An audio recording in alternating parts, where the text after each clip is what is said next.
was historic, momentous, and often exciting. Pope Francis visiting the U.S. for the first time. I sat down with some DePaul faculty and students to find out how they feel the Pope has impacted the Catholic Church. For some DePaulians, last week seemed like just another busy round of classes. But for many Catholic students and faculty, it was nothing short of exciting. Pope Francis making his first trip to the U.S. since being elected to lead the Catholic Church in 2013.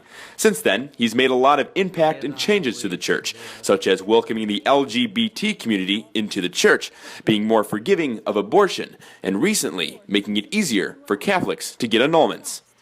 The annulment process has been very lengthy, very difficult, and has discouraged a lot of people from going for an annulment. And he sort of simplified that process. Monsignor Kenneth Vilo is the senior executive for the Catholic Collaboration at DePaul.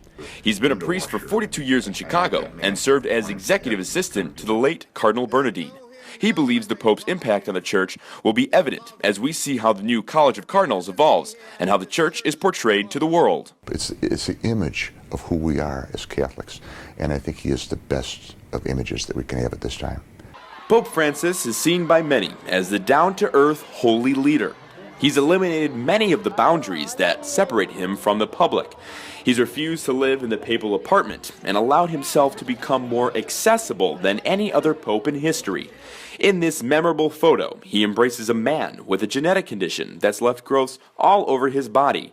He's even come to terms with today's social media, developing his own Twitter account and taking part in the first papal selfie. He has this personability that you don't get with people who are in that position of power, and within that, the religious realm. I think that's a huge move, not just for Catholicism, but for the world in general. DePaul senior Margot Steinhaus grew up in a heavily Catholic family and has been studying her faith for as long as she can remember.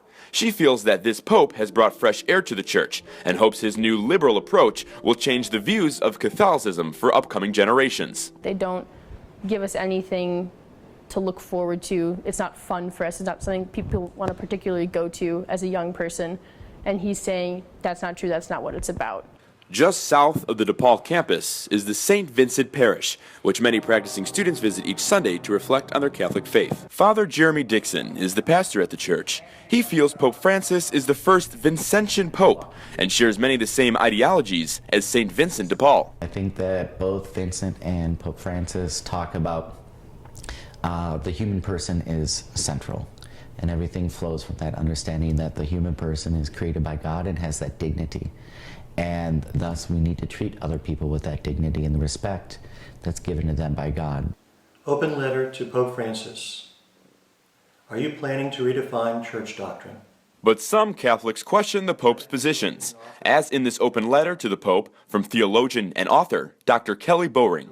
Why have you been de-emphasizing the doctrines of homosexuality, cohabitation, abortion, and contraception?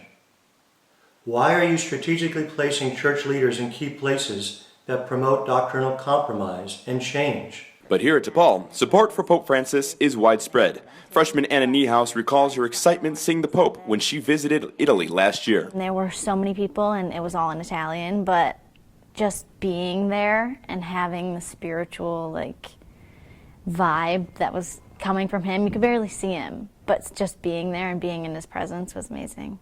Niehaus said she hoped that everyone, no matter where they were for the Pope's Mass on Saturday, had the same feeling here in the U.S., just as she recalled in Vatican City. Reporting for Good Day DePaul, I'm Nick Buffo.